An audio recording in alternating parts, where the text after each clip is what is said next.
Kisah Petani Mangga Kaya Raya yang Rendah Hati episode ke-16. Maaf kelanjutan cerita ini agak lama uploadnya, dikarenakan ada sesuatu yang sangat penting yang harus dilakukan penulis selama sepekan terakhir. Jadi ayo kita lanjutkan lagi ceritanya. Pada esok hari sekitar pukul 8 pagi, Suji sudah bersiap-siap untuk mencari cincin yang akan diberikan ke Tiara. Kendati Suji masih harus mengenakan kursi roda, namun niatnya untuk mendatangi toko perhiasan sudah tak tergoyahkan. Semangat bangetlah bro pokoknya. Rawe-rawe rantas malang-malang putung. Suji pun langsung meminta tolong supirnya untuk mempersiapkan kendaraan serta meminta tolong perawatnya untuk membantu mendorong kursi rodanya. "Baik Pak, mobilnya sudah siap," ucap Mang Ujang yang merupakan supir di rumah Suji. Sementara itu salah satu perawat Suji yang bernama Ine juga sudah siap di depan kamar Suji untuk menunggu perintah dari bosnya. "Mari Pak, saya bantu untuk mendorong kursi rodanya," ucap Ine dengan ramah. Sebelum berangkat Suji pun mengucapkan terima kasih pada keduanya. "Terima kasih Ine dan Mang Ujang sudah mau membantu saya," ucap Suji.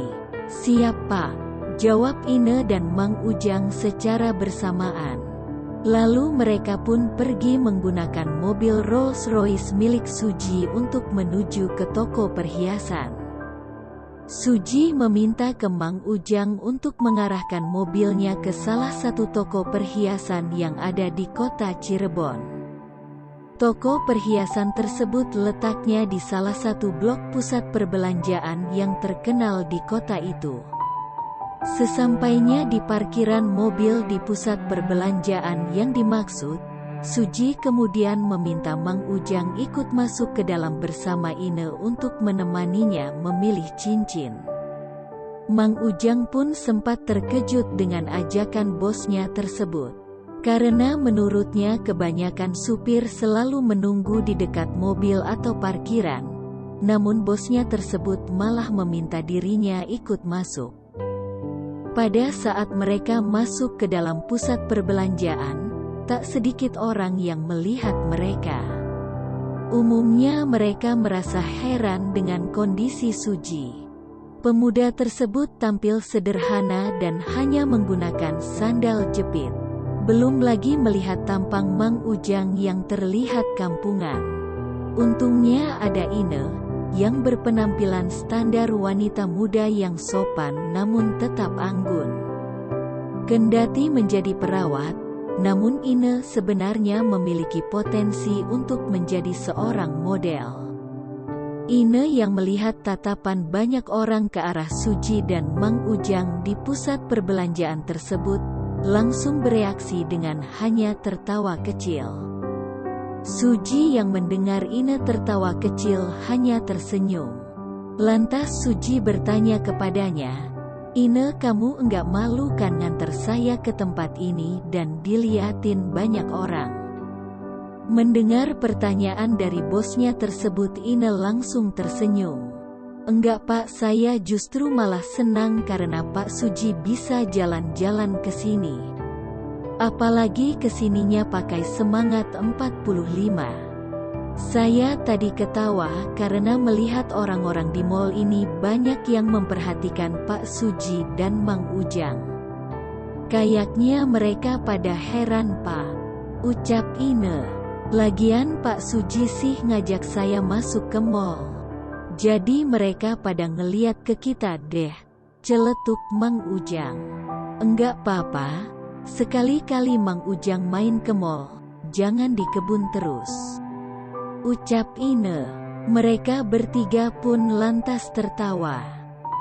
Pada saat mereka melintas di salah satu bagian depan toko perhiasan yang mewah, Suji pun meminta Ine membelokkan kursi rodanya untuk masuk ke dalam toko tersebut. Beberapa pengunjung yang ada di dalam toko itu sempat heran melihat mereka. Para pengunjung tersebut kebanyakan ibu-ibu dari kalangan kelas atas. Mereka terlihat sedang melihat-lihat berbagai perhiasan yang ada di dalam toko, seperti kalung mutiara, berlian, dan berbagai perhiasan mahal yang dipajang di toko tersebut. Melihat tatapan aneh bercampur heran dari para ibu-ibu itu, Ine pun kembali tertawa kecil, begitu juga dengan Suji. Kemudian salah satu pegawai toko perhiasan itu menghampiri mereka. "Maaf, ada yang bisa saya bantu?" tanya pegawai tersebut ke Suji, Ine, dan Mang Ujang. "Oh iya, terima kasih sebelumnya. Saya berniat mencari cincin yang cocok untuk wanita yang berumur sekitar 23 tahunan. Jawab Suji. "Oh iya, silahkan Pak, ikut saya," ajak pegawai toko perhiasan itu. Kendati ragu dengan penampilan Suji, namun si pegawai toko perhiasan itu tetap berusaha sopan dengan mengantarkannya ke salah satu etalase yang khusus memajang berbagai model cincin. Setelah sampai di depan deretan etalase tersebut, si pegawai kemudian mengeluarkan beberapa cincin emas standar dan ditunjukkannya kepada Suji untuk dipilih. Suji yang melihat cincin-cincin tersebut terlihat kurang cocok, kemudian meminta Ine untuk membantu memilihkannya. "Sorry Ine, aku minta tolong bantuin milih cincin ya, yang nanti kira-kira cocok untuk Tiara," ucap Suji. Mendengar ucapan bosnya tersebut, Ine langsung tersenyum ramah. "Baik Pak, saya coba bantuin milih-milih cincinnya ya," jawab Ine. Ine kemudian mencari-cari model cincin di bagian etalase lain. Melihat itu, sang pegawai pun terlihat heran. Sementara itu, karena Ine sedang memilih cincin yang cocok sesuai pesanan bosnya, maka untuk sementara Mang Ujang yang menggantikan tugas Ine untuk menjaga bosnya. Setelah melihat-lihat cukup lama berbagai model cincin di toko perhiasan itu, perhatian Ine akhirnya tertuju pada salah satu cincin yang ada di sudut toko tersebut. Ine pun lantas tersenyum ke arah Suji dan Mang Ujang sambil jarinya menunjuk ke arah cincin yang dimaksud.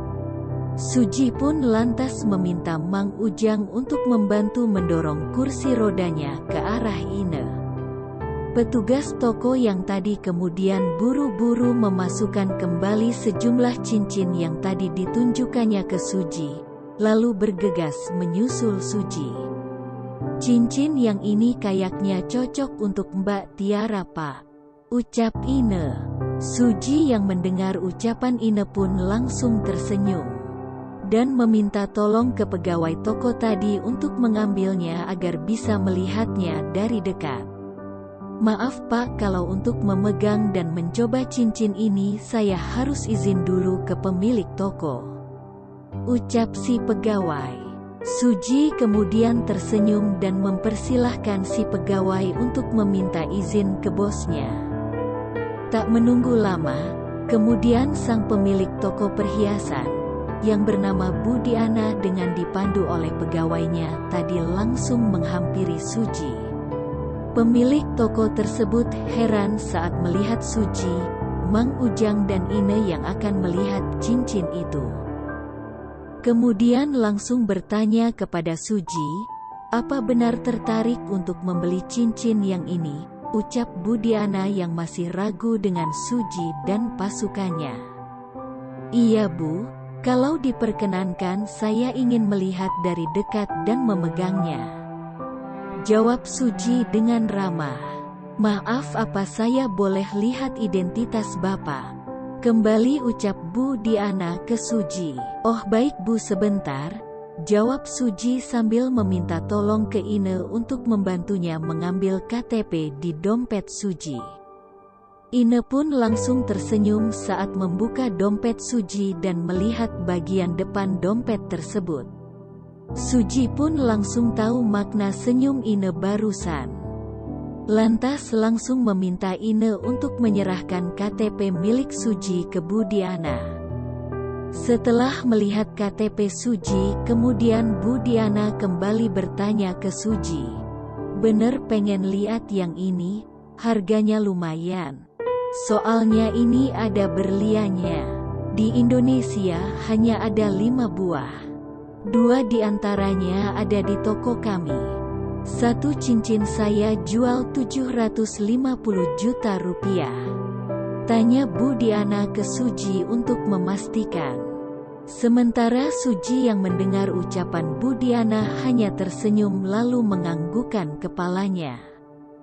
Bu Diana pun kemudian mengeluarkan cincin tersebut dari etalasenya dan meletakkannya di hadapan Suji. Seketika mata seluruh pengunjung di toko tersebut langsung melihat ke arah Suji. Tak terkecuali para pegawai di toko perhiasan tersebut. Suji kemudian berbisik ke Ine, "Maukah Ine membantu untuk mencoba cincin ini?